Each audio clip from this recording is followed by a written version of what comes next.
Is this still a normal day at the office? What does that mean exactly? You think that's what he's trying to do? Why are we learning this now? Is that weird? Why is this happening? Why is that? Why is that? Why is that? Buckle up, stay with us. Fridays, man. Fridays. We should change the name of the last day of the work week to Newsday instead of Friday. It's annoying. I like to take Fridays off every once in a while. Now my boss is like, Friday? Seriously? Are you kidding me? Today, the confirmation hearings ended for controversial Supreme Court nominee Brett Kavanaugh. We learned during his confirmation hearings that there is a record of him saying that he does not think that Roe versus Wade should be viewed as settled law, despite the fact that he said exactly the opposite of that to key pro-choice senators in order to apparently try to make them comfortable with the idea of voting for him. We learned in the hearings this week that Brett Kavanaugh really does hold quite outside the mainstream views about whether or not a president should be protected from any investigation or any legal liability while he or she is in office. Democrats had signaled ahead of these hearings that they thought that Kavanaugh's views on that subject might be way out of keeping from normal conservative lawyering, and they had suggested, particularly Senator Cory Booker of New Jersey had suggested, that those out of keeping with normal conservative legal views positions, specifically on a president's susceptibility to investigation, Senator Booker and others had suggested that maybe Kavanaugh's views on that subject in particular might have been why Kavanaugh was picked for the nomination in the first place. Brett Kavanaugh did not disabuse anyone of that notion during his hearings this week, which ultimately culminated in this rather dramatic declaration from Richard Nixon's White House counsel, John Dean, today as the testimony wrapped up. Under Judge Kavanaugh's recommendation, if a president shot somebody in cold blood on Fifth Avenue, that president could not be prosecuted while in office.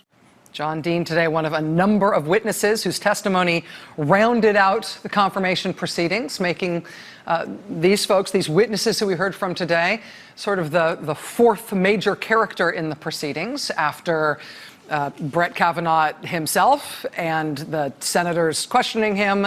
And of course, there was an interesting fourth player in these hearings this week, the protesters, who were a near constant feature of the whole confirmation proceedings. They made a huge, huge impression in the hearing room. They were thrown out of the hearing room one after the other, day after day after day. There were also arrests at Committee Chairman Chuck Grassley's office as well. Over 200 people arrested this week over the course of the Brett Kavanaugh hearings. More than 200 arrests, the majority of them were women. Now, as to whether or not Brett Kavanaugh is going to get confirmed, one of the sort of surprise endings in the hearing ended up being not just about Kavanaugh on policy, not just about positions he'd taken on things and issues he'd been involved with that Republicans in the White House apparently had tried to keep under wraps by not providing access to records from Kavanaugh's time working in the George W. Bush White House. What ended up potentially being the most potent twist in the Kavanaugh hearings is the evidence that was presented by Democrats that showed that Kavanaugh may have lied to the Senate pretty extensively in order to attain the current seat that he already has on a federal appeals court. Good news for Judge Kavanaugh is that his Supreme Court confirmation hearings are now over, and he may very well end up becoming a Supreme Court justice. The bad news for Judge Kavanaugh is that whether or not they decide to elevate him to the high court, dude might someday find himself being impeached, thanks to what Democrats proved about his statements under oath that were not true during not just this proceeding, but more importantly, the one more than 10 years ago that got him the judgeship that he's got right now. So we've got more on that coming up tonight. And today turned out to be the day that former President Barack Obama decided that he would come out to play ahead of the midterm elections, which are now less than 2 months away. We are Americans. We're supposed to stand up to bullies, not follow them. We're supposed to stand up to discrimination. And we're sure as heck supposed to stand up clearly and unequivocally to Nazi sympathizers.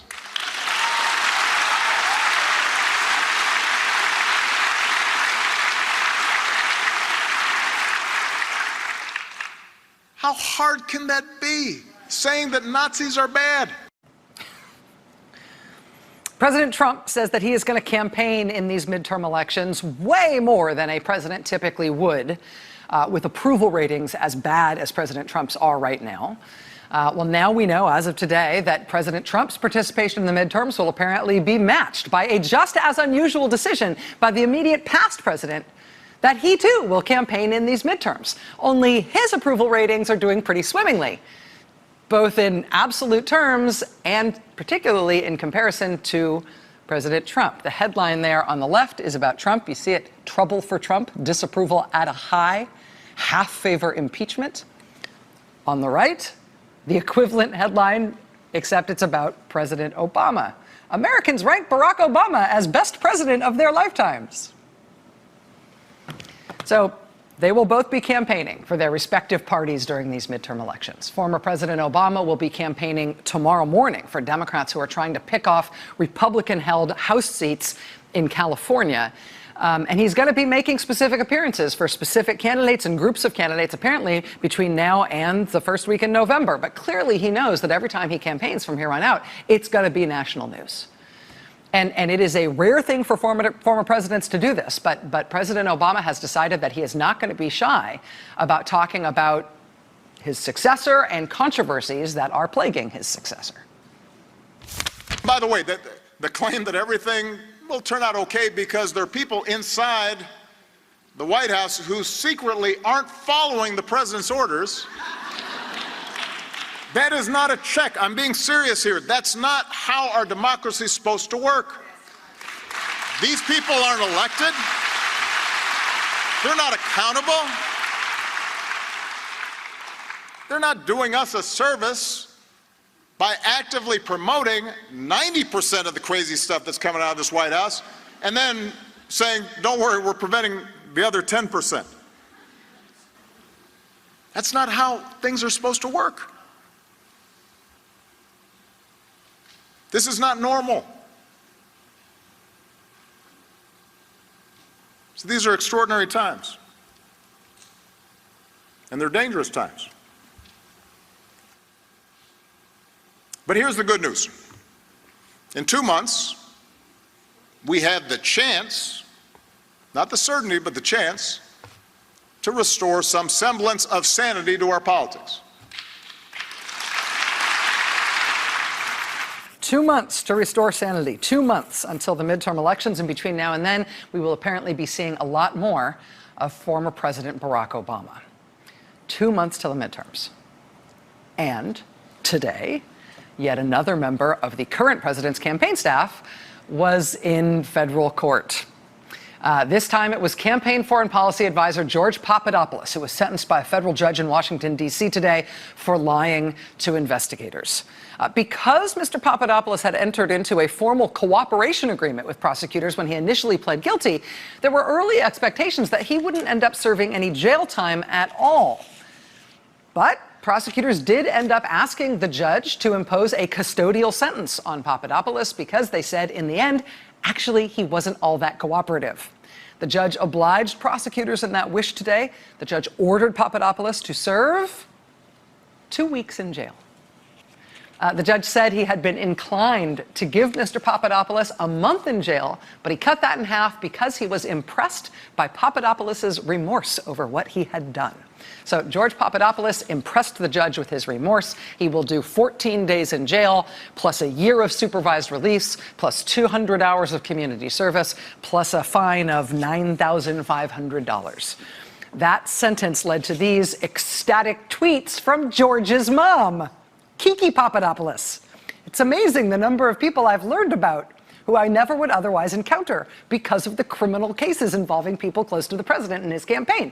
Mrs. Papadopoulos said this today after the sentence, quote, "Just left courthouse. Amazing judge. Judge gave George 2 weeks of jail time. Amazing. God bless America." And then a few minutes later, Judge Moss is a fair and good man. Everything went amazing. He is great.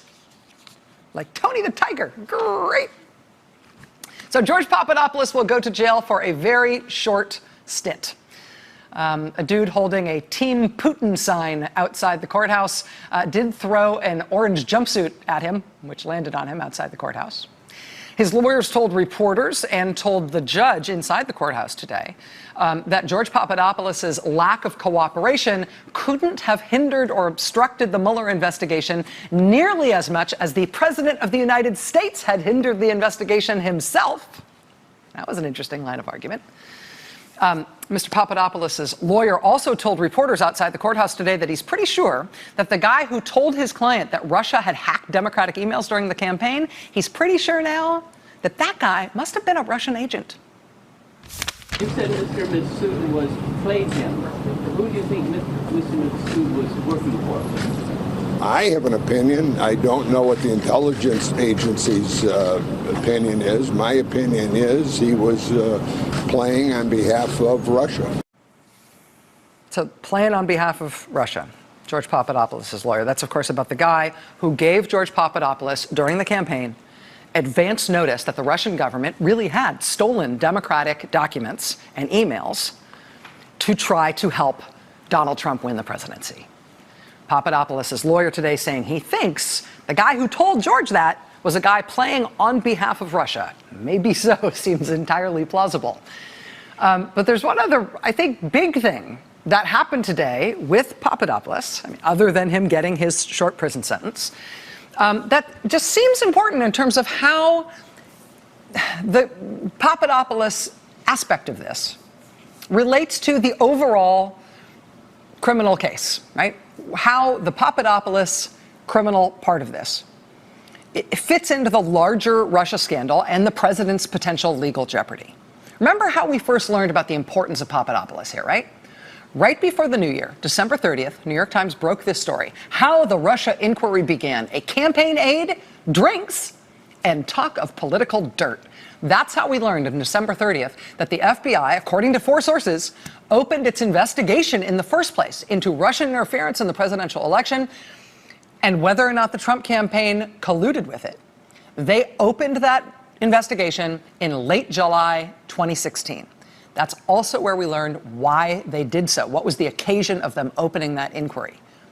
Quote, during a night of heavy drinking at an upscale London bar in May 2016, George Papadopoulos, a young foreign policy advisor to the Trump campaign, made a startling revelation to Australia's top diplomat in Britain. Russia had political dirt on Hillary Clinton. Quote, about 3 weeks earlier, Mr. Papadopoulos had been told that Moscow had thousands of emails that would embarrass Mrs. Clinton, apparently stolen in an effort to try to damage her campaign.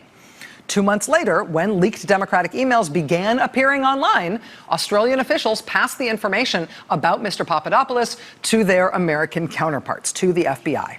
The hacking and the revelation that a member of the Trump campaign may have had inside advanced information about it were driving factors that led the FBI to open an investigation in July 2016 into Russia's attempts to disrupt the election and whether any of President Trump's associates conspired. He is the origin story, right? For the first time, we've got a president under a serious counterintelligence investigation. And he was under a serious counterintelligence investigation by the FBI when he was running for president and when he became president. Where that investigation came from is this guy. That is why George Papadopoulos is so important to the whole overall Russia scandal. He is why the FBI started looking into it in the first place, specifically him flapping his jaws about what the Russians were doing to an Australian diplomat who he met in London.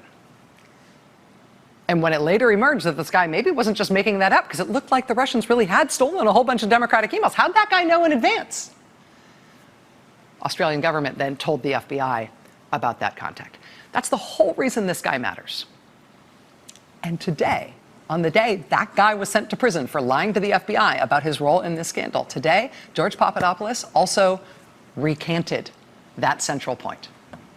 Today, for the first time, he said he at least doesn't remember that happening. Really.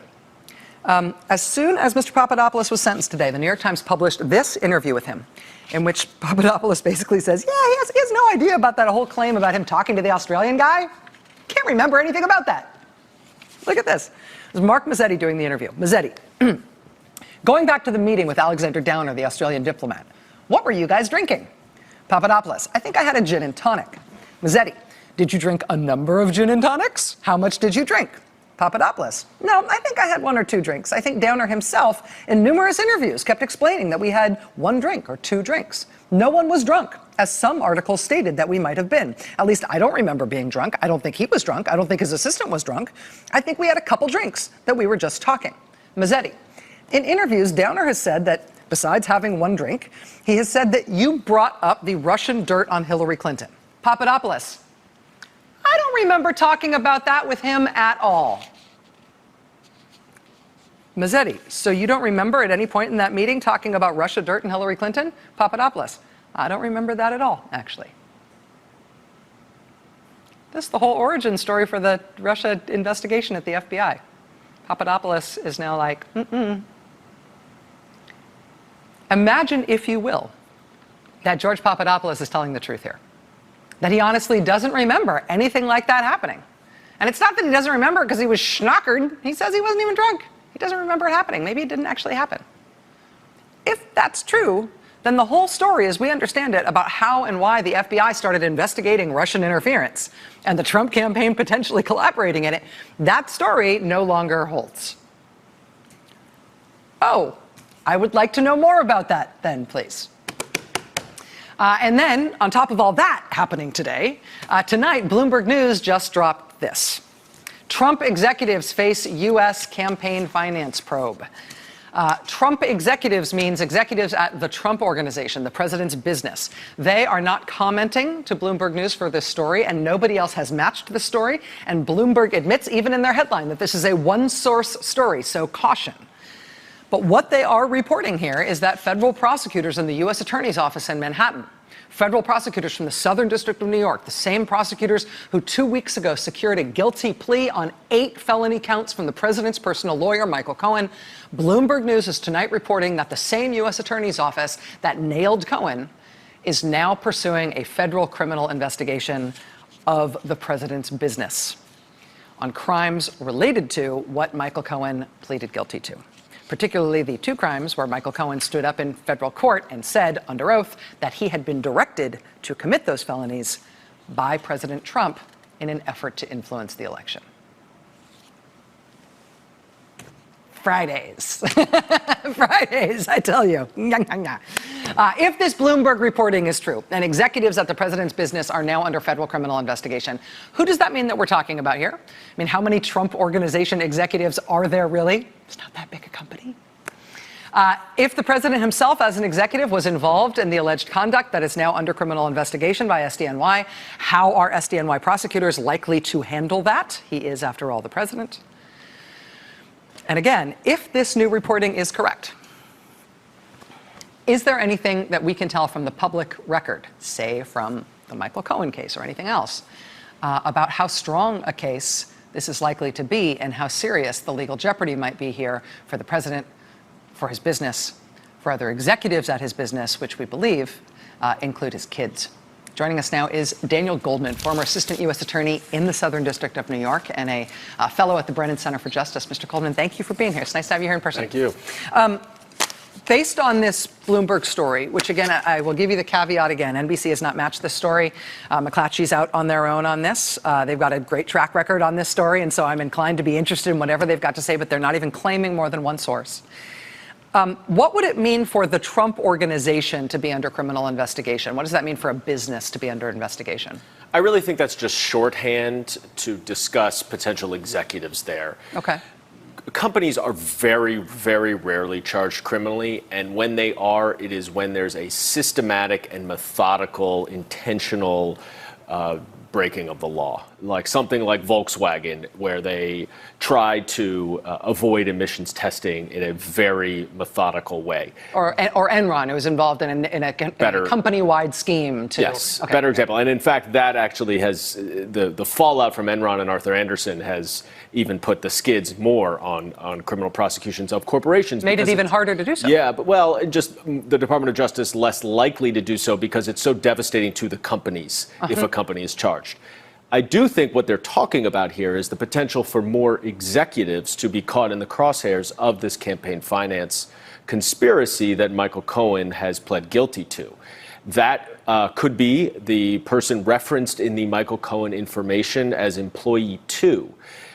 Everyone is of the belief at this point, there's been a lot of reporting that employee 1 referenced in that information, who actually cuts the check to Michael Cohen to reimburse him for the payments that he made to Stormy Daniels, is Alan Weisselberg. But there hasn't been much reporting on who employee 2 was, who received a request for authorization from Alan Weisselberg. Okay. And so that's someone that may be in the crosshairs of this campaign. So, and they would be in trouble. And again, there's also been reporting that Alan Weisselberg has been offered at least limited immunity in exchange for his testimony in conjunction with this case. And so that's a whole nother angle here. But they would be in trouble here for essentially facilitating that payment, which was an illegal payment designed to influence the election, and trying to make it look like something else, trying to, I mean, is it essentially participating in a cover-up of the crime for which Cohen has pled guilty? So there is a pathway to prosecution for that, but that's much more difficult because the Trump Organization is a private company.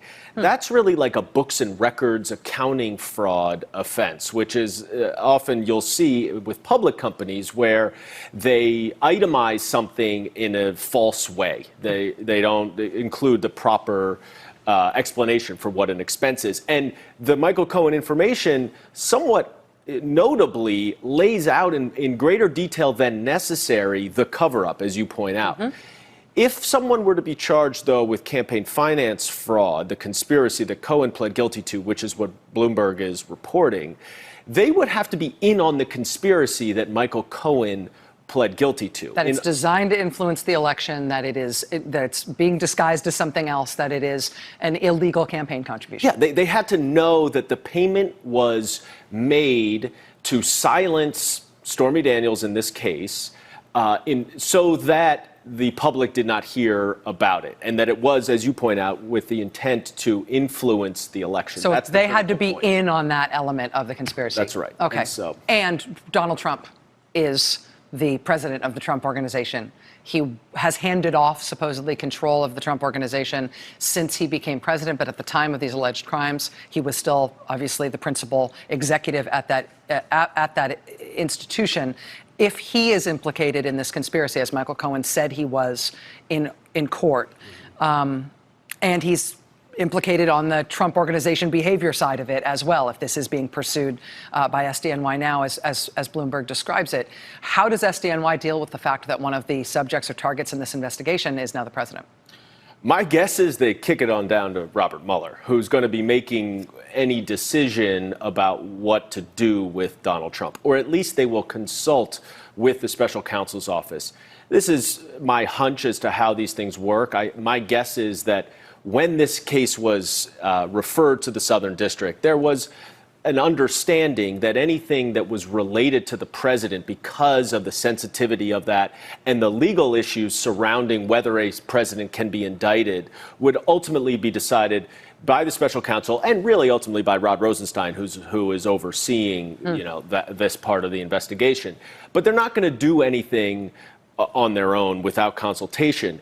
We run into the same issue that we run into with the potential collusion discussion or obstruction of justice, which is, can a sitting president be indicted? I mean, if based on the recording that was released with Cohen and Trump, where it demonstrates that Trump knew about these payments to some degree, and Michael Cohen pointing the finger at him in court, I don't think that's enough. It would be enough to charge the president in and of itself. But if there is more evidence from a David Pecker, who also may have received immunity and is a close friend of Donald Trump, or from Alan Weisselberg, who is compelled to tell the truth in front of the grand jury, or from Executive 2, who's unknown, we don't know. There's a lot unknown.